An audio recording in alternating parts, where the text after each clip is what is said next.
जय हिंद दोस्तों, welcome to profound learning platform. और एक बार फिर से मैं आप सभी का स्वागत करता हूं। आज का हमारा विषय 1000 क्वेश्चन की सीरीज से संबंधित है।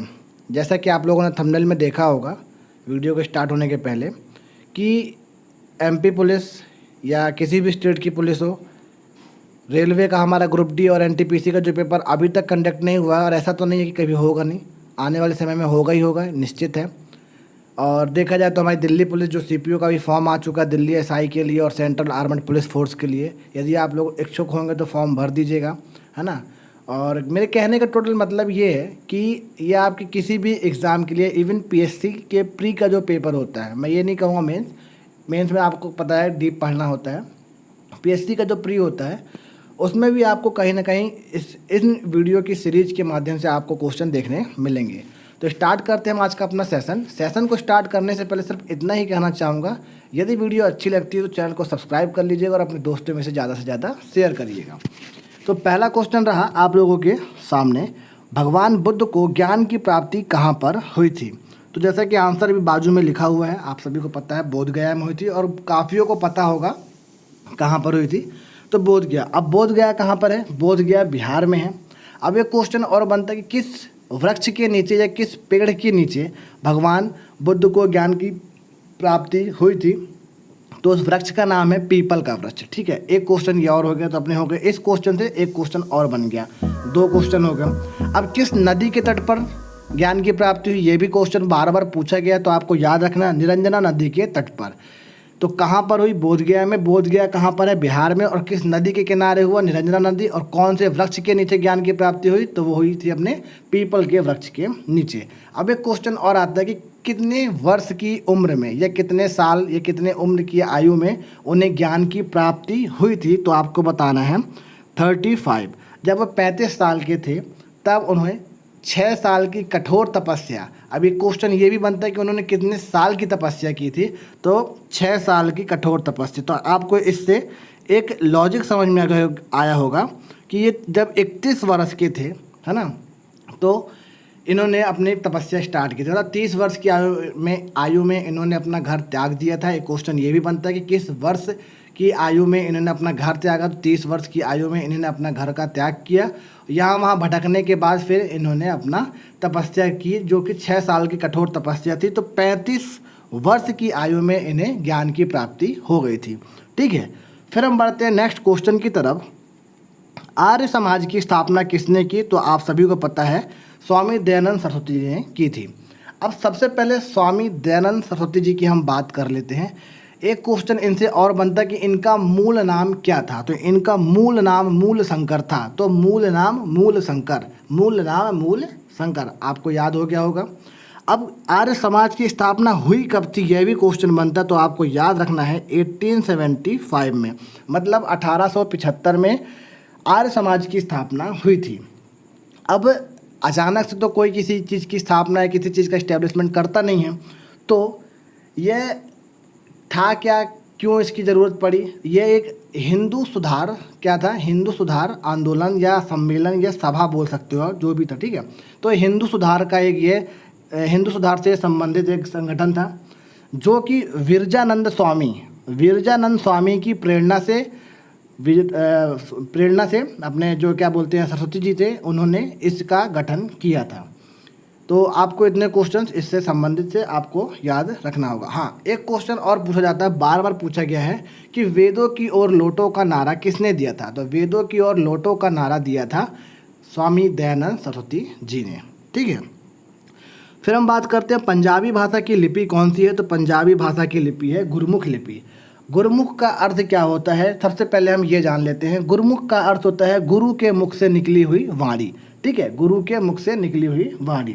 अब गुरुमुख लिपि का जनक किसे कहा जाता है, ये हजारों बार पूछा गया क्वेश्चन है। तो गुरुमुख लिपि का जो जनक है गुरु अंगद देव को कहा जाता है। ठीक है, अब आपका एक होमवर्क है, यदि आप प्यारे बच्चे और ईमानदार बच्चे हैं, यदि आपको वाकई सिलेक्शन चाहिए तो आप मेरा दिया हुआ होमवर्क कंप्लीट करेंगे कि गुरु अंगद देव जो थे वे सिखों के कौन से नंबर के गुरु थे। यदि आपको इसका आंसर पता होगा तो आप बिना यहाँ वहाँ छानबीन किए आप डायरेक्ट कमेंट बॉक्स में कमेंट कर सकते हैं वीडियो को देखते देखते ही।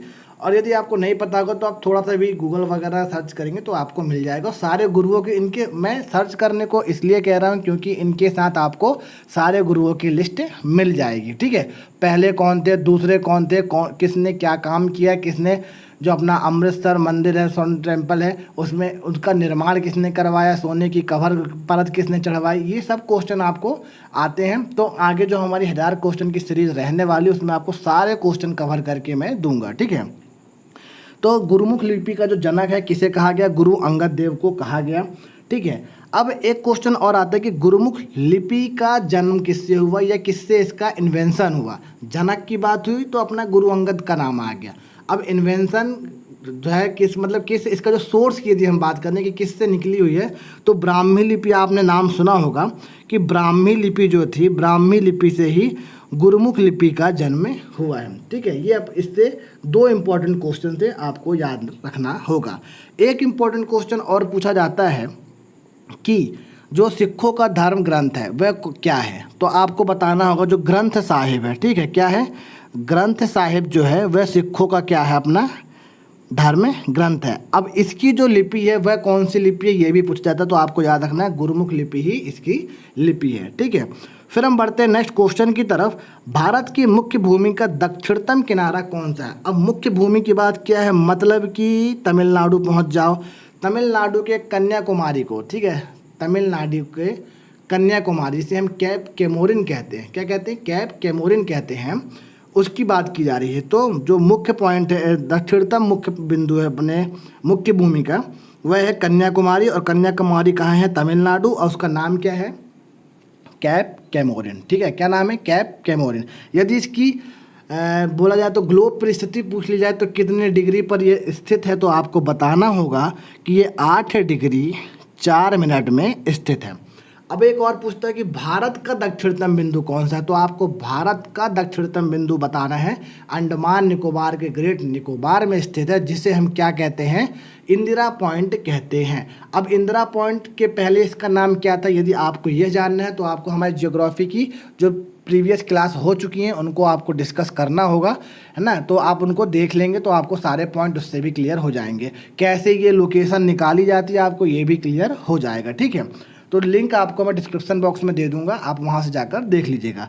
तो उसकी लोकेशन क्या है, तो उसकी लोकेशन है 6 डिग्री 4 मिनट, ठीक है। तो इतनी आपको बातें ध्यान में रखते हुए चलनी है। फिर हम बढ़ते हैं नेक्स्ट क्वेश्चन की तरफ। भारत में सबसे पहले सूर्य किस राज्य में निकलता है, तो ये निकलता है अरुणाचल प्रदेश में। कहाँ निकलता है, अरुणाचल प्रदेश में निकलता है।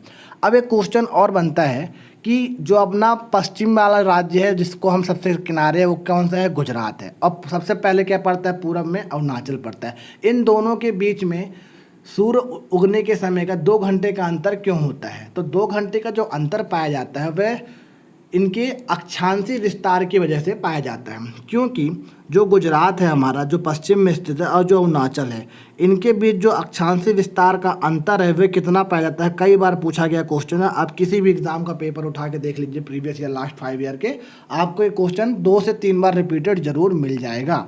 तो 30 डिग्री का अंतर है।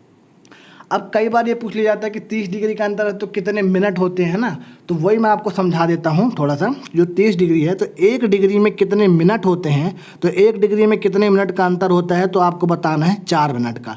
तो 30 डिग्री में कितने हो जाएंगे, 120 मिनट। और आपको पता है कि 1 घंटे में 60 मिनट होते हैं, तो 2 घंटे में कितने हो गए, 120 मिनट हो गए। तो यही जो अपना 2 घंटे निकल के आया, यही रीज़न है कि इस 30 डिग्री का जो अंतर पाया जाता है वह 2 घंटे को क्रिएट कर देता है, जबकि घड़ियों में समय सेम बताया जाता है, ठीक है।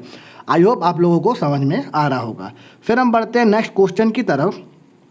इंसुलिन का प्रयोग किस बीमारी के उपचार में होता है, तो आप सभी को पता है कि मधुमेह, जिसे हम डायबिटीज़ या जनरली लोकल भाषा में कहते हैं हम शुगर, ठीक है। तो इंसुलिन का प्रयोग जो है शुगर या मधुमेह के लिए किया जाता है। मतलब इसकी जो कमी से जो रोग होता है वह मधुमेह का होता है। और एक बार ये भी पूछा जाता है कि मधुमेह रोग किसकी कमी से होता है? अभी तो हम बात कर रहे हैं उपचार की। एक क्वेश्चन ऐसे घुमा के पूछता है कि मधुमेह जो रोग होता है किस हार्मोन्स की कमी की वजह से होता है, तो आपको याद रखना है इंसुलिन। अच्छा, अब मैंने क्या बात किया? हार्मोन। तो हार्मोन का मतलब क्या हो गया कि इंसुलिन क्या है? एक प्रकार का हार्मोन है। क्या है? इंसुलिन एक प्रकार का हार्मोन है। ये भी पूछा गया क्वेश्चन है। अब हम बात कर लेते हैं कि इंसुलिन की खोज किसने की थी। तो इंसुलिन की जो खोज है फ्रेडरिक बेंटिक ने की थी। फ्रेडरिक ग्रांट बेंटिक ने की थी। किसने? फ्रेडरिक ग्रांट बेंटिक ने की थी। अब एक क्वेश्चन बनता है कि कब की थी, तो आपको यह भी याद रखना है 1921 में, मतलब 1921 में इंसुलिन को खोजा गया। और इंसुलिन क्या है? इंसुलिन एक प्रकार का हार्मोन है। और इंसुलिन की जो संरचना है वह कैसी है? इंसुलिन की जो संरचना, यदि हम रासायनिक संरचना की बात करें तो ये एक पेप्टाइड हार्मोन का रासायनिक संरचना है इसकी, जो कि और साथ में इसके एमिनो एसिड। ठीक है, तो 51 एमिनो एसिड और पेप्टाइड की संरचना है ये। ठीक है, 51 एमिनो एसिड प्लस पेप्टाइड जो होता है, पेप्टाइड से मिलकर इंसुलिन का निर्माण हुआ है। तो इंसुलिन क्या है? इंसुलिन एक प्रकार का हार्मोन है और यह मधुमेह या डायबिटीज़ के लिए उपयोग किया जाता है उपचार में। फिर हम बात करते हैं बिहू किस राज्य का प्रसिद्ध त्यौहार है। तो बिहू जो है असम राज्य का प्रसिद्ध त्यौहार है। ठीक है, अब असम की राजधानी क्या है? असम की जो राजधानी है वह है दिसपुर। अब आपका इसमें से एक होमवर्क बनता है कि इसके सीएम और गवर्नर कौन है, क्योंकि आप किसी भी एग्ज़ाम की प्रिपरेशन कर रहे होंगे, आप देख लीजिएगा उठा के कि सीएम और गवर्नर से एक क्वेश्चन एमसीक्यू में ज़रूर पूछा जाता है। तो आपको एक यहाँ से एक बात पता चल रही है कि भारत में जो कि 28 स्टेट हो गए हैं और 8 यूनियन टेरेटरी हो गई हैं, तो आपको इनके सारे लेफ्टिनेंट गवर्नर जो यूनियन टेरेटरी के आपको वो पता होना चाहिए, और जो हमारे 28 स्टेट हैं उनकी कैपिटल और सीएम और गवर्नर ये भी आपको लर्न होना चाहिए। ये आपका होमवर्क है। ठीक है, तो आपको याद करना है और इसकी जो सीएम और गवर्नर है आपको कमेंट बॉक्स में कमेंट करना है। अब असम क्यों प्रसिद्ध है? असम जो अपना प्रसिद्ध है किस लिए है? एक सींग वाले गेंडे के लिए भी प्रसिद्ध है। मतलब एक सींग वाला गेंडा यदि आपको देखना है तो आपको कहाँ जाना होगा? असम जाना होगा। फिर हम बात करते हैं कौन सा विटामिन आंवले में प्रचुर मात्रा में मिलता है। तो विटामिन सी। क्या मिलता है? विटामिन सी मिलता है।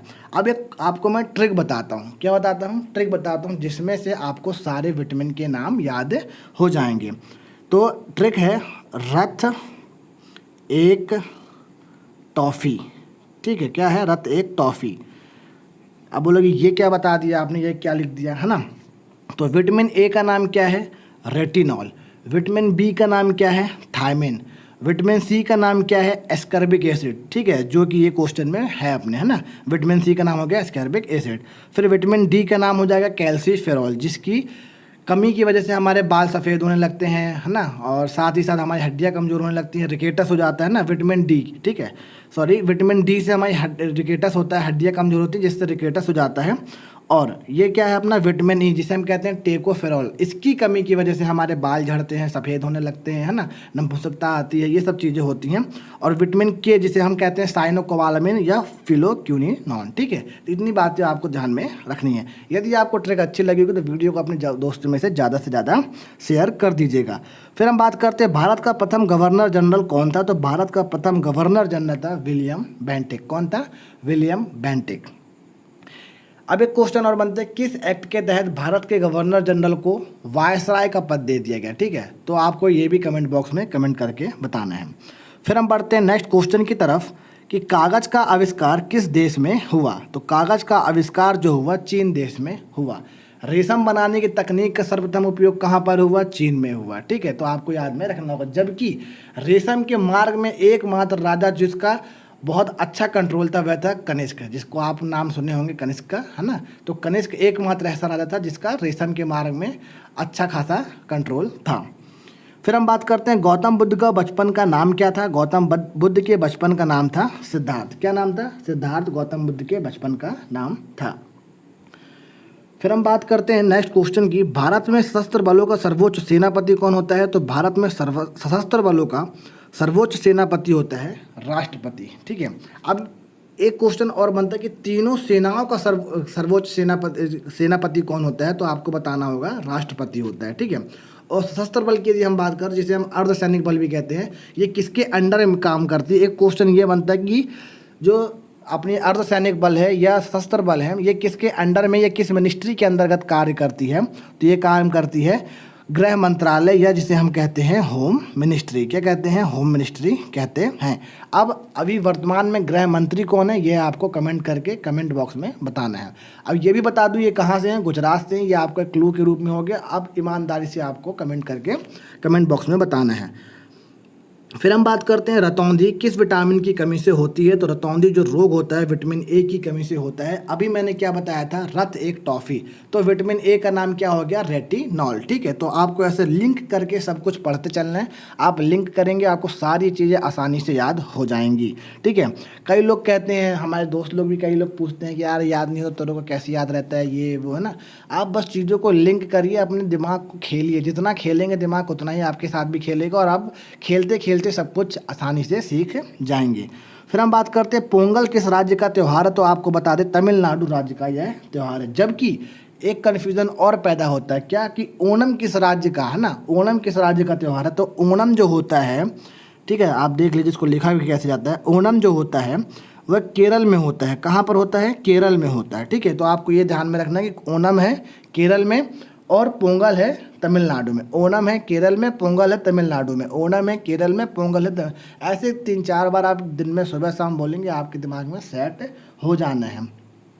और केरल का एक फेमस जो डांस है, ठीक है, जिसे हम शास्त्रीय नृत्य कहते हैं, है ना, क्लासिकल डांस जिसे हम अपने इंग्लिश में आजकल जो चलता है ना, तो क्लासिकल डांस या अपने जो शास्त्रीय नृत्य है उसकी बात कर लें तो केरल की है कथकली। केरल की कैसी कली? केरल की कथकली। तो केरल में जो होता है कथकली होता है, और तमिलनाडु में क्या होता है, भरतनाट्यम होता है। तमिलनाडु ओणम भरतनाट्यम। ठीक है, केरल कथकली ओणम, केरल कथकली ओणम, तमिलनाडु भरतनाट्यम, अपना पोंगल। फिर है गिद्ध और भांगड़ा किस राज्य के लोक नृत्य हैं। तो ये पंजाब राज्य में होता है। फिर हम बात करते हैं टेलीविज़न का आविष्कार किसने किया था। तो टेलीविज़न का जो आविष्कार है जॉन लोगी बेयर्ड, जिसे हम शॉर्ट में JL बेयर्ड के नाम से भी जानते हैं। ठीक है, तो आपको ये भी याद रखना है। फिर हम बात करते हैं नेक्स्ट क्वेश्चन की, भारत की पहली महिला शासिका कौन थी। तो इसका राइट आंसर क्या है, रजिया सुल्तान। अब एक क्वेश्चन बनता है कि इसका पूरा नाम क्या था। तो रजिया सुल्तान का जो पूरा नाम था वह था रजिया बेगम बिन्त शम्सुद्दीन इल्तुतमिश। ठीक है, क्या था, रजिया बेगम बिन्त शम्सुद्दीन इल्तुतमिश इसका पूरा नाम था। अब ये किस वंश की थी। तो आपको याद होगा गुलाम वंश। ठीक है, क्या है, गुलाम वंश। अब गुलाम वंश को और किस नाम से जाना जाता था। तो ममलूक वंश के नाम से भी जाना जाता था। ठीक है, और दिल्ली सल्तनत का जो नींव रखी थी वह गुलाम वंश ने ही रखी थी। तो ए गुल खिलतू सैलों में। अब ये क्या बता दिया, इसकी जो ये ट्रिक है जो मैं डिटेल में कभी किसी और दिन बता दूंगा। ठीक है, तो जो अपना गुलाम वंश था इसका समय काल कब से कब तक था, 1206 से 1290 तक। परंतु रजिया सुल्तान कब शासिका बनी थी, यह भी क्वेश्चन पूछा जाता है। तो आपको याद रखना है 1236 में। अब इनकी मृत्यु कब हो गई थी। तो 1240 में, मतलब आफ्टर 4 ईयर। ठीक है, राजा बनते साथ ही, मतलब राजा कहना चाहिए किंग बनते साथ ही आफ्टर 4 ईयर। और कहाँ पर हुई थी, कैथल के समीप इनकी मृत्यु हो गई थी। ठीक है, फिर हम बढ़ते हैं नेक्स्ट क्वेश्चन की तरफ। मछली किसकी सहायता से सांस लेती है। तो हिंदी में कहते हैं गलफड़े और इंग्लिश में कहते हैं गिल्स। गिल्स की मदद से या गलफड़ों के माध्यम से मछली जो है क्या करती है, सांस लेती है।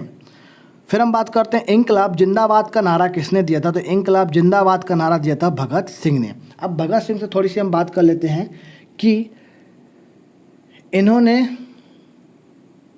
क्या क्या कांड किए थे। सबसे पहली बात हम बात कर लें, कांड की बात करते हैं। मैं इतना सोचने से लगा कि पहले बताऊंगा कांड बताऊंगी, सीधे फांसी बता दूँ। तो पहले हम बात करते हैं कांड की, फिर बात करते हैं फांसी की।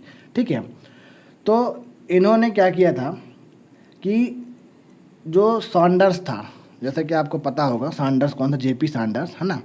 तो JP सैंडर्स की हत्या की थी कब, 17 दिसंबर 1928 को। डायरेक्टली पूछा गया क्वेश्चन है कि JP सैंडर्स की हत्या किसने की थी। आपने लोगों में भी देखा होगा, इस क्वेश्चन को मैंने डिस्प्ले में लगाया था। तो JP सैंडर्स की हत्या की थी भगत सिंह ने, और कब की थी, 1928 में। ठीक है, क्वेश्चन मैंने डिस्प्ले में यही लगाया था कब की थी। तो 17 दिसंबर 1928 को JP सैंडर्स की हत्या किसने की थी, भगत सिंह ने की थी, और गोली मारकर की थी। किसकी जगह पर इनकी हत्या कर दी गई थी। हत्या करने का जो प्लान था वह था जेम्स स्कॉट का, पर उस दिन वह आए नहीं और उनकी जगह पे आ गया JP सैंडर्स। तो हत्या चढ़ गई ये भाई और इनकी हो गई मृत्यु। ठीक है। फिर इन्होंने एक काम और किया था कि दिल्ली असेंबली पर बम कब फेंका गया, यह भी एक डिस्प्ले किया गया क्वेश्चन था। तो दिल्ली असेंबली पे जो बम फेंका गया था 8 अप्रैल 1929, ठीक है, आपको याद रखना होगा 8 अप्रैल 1929 मतलब 8 अप्रैल 1929 में दिल्ली असेंबली पे बम फेंका गया था, ठीक है। अब इनको फांसी कब दी गई थी, तो फांसी इनको दी गई थी 24 मार्च 1931। कब दी गई थी, 24 मार्च को, परंतु दिन कब डिसाइड हुआ था, 23 मार्च को। कब डिसाइड हुआ था कि सॉरी, जो इनको फांसी की सज़ा थी वह 24 मार्च डिसाइड हुई थी, ठीक है, परंतु दे कब दी गई थी, 23 मार्च, एक दिन पहले। क्यों, क्योंकि उनके अंदर क्या था, मतलब जो अंग्रेज थे उनके अंदर खौफ था, क्योंकि पब्लिक पागल हो जाएगी और हम कहीं किसी लायक नहीं जाएंगे, इसलिए बिना बताए चुपचाप इन तीनों को, भगत सिंह, सुखदेव, राजगुरु को 23 मार्च 1931 को इन्हें क्या दे दी गई थी, फांसी दे दी गई थी। परंतु एक क्वेश्चन पूछता है कि दिन कब निर्धारित किया गया था, 24 मार्च 1931 का, और दे दी गई थी एक दिन पहले 23 मार्च 1931 को। तो उम्मीद करता हूँ कि आपको क्वेश्चन समझ में आ रहे होंगे। फिर हम बात करते हैं जलियांवाला बाग हत्याकांड की, कब हुआ और कहाँ पर हुआ, है ना। तो जलियांवाला जो बाग हत्याकांड हुआ वह 1919 ईस्वी में या एडी में हुआ, और कहाँ पर हुआ, अमृतसर में हुआ।